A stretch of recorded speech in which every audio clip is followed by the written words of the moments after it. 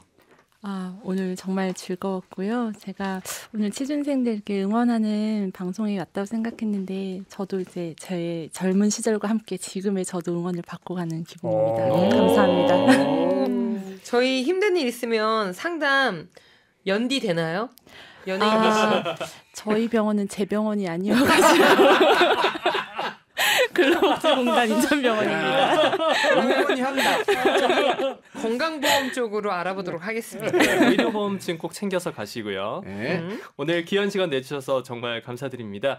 취업준비생 여러분들 모두 힘든 일 있으시면 참지 마시고 주변에 꼭 도움 요청하셔서 상담 받아보시고 어려운 일 함께 나누면서 해결하셨으면 좋겠네요. 네. 취준생을 위한 핵 이득 방송 이발소도 언제든지 열려 있습니다. 저희 이력서 접수 어디다 하는지 아시죠? EBS resume at naver.com에서 받고 있고요. 자세한 방법은 페이스북이나 이발소를 검색하시고 EBS랑 홈페이지 공지사항을 또 확인해 주시면 되겠습니다. 팟빵 구독 좋아요 댓글 3종 세트는 사랑입니다 여러분. 오늘 이발소 영업은 여기에서 종료하겠습니다.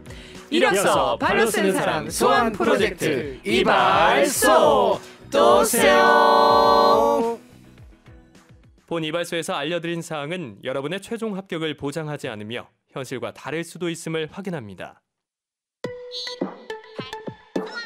이력서 발로 쓰는 사람 소환 프로젝트 나도 이발소로 백수 탈출하는 거야. 이발소 어디? 이발소. 어머 세상에 다 밀어버렸네.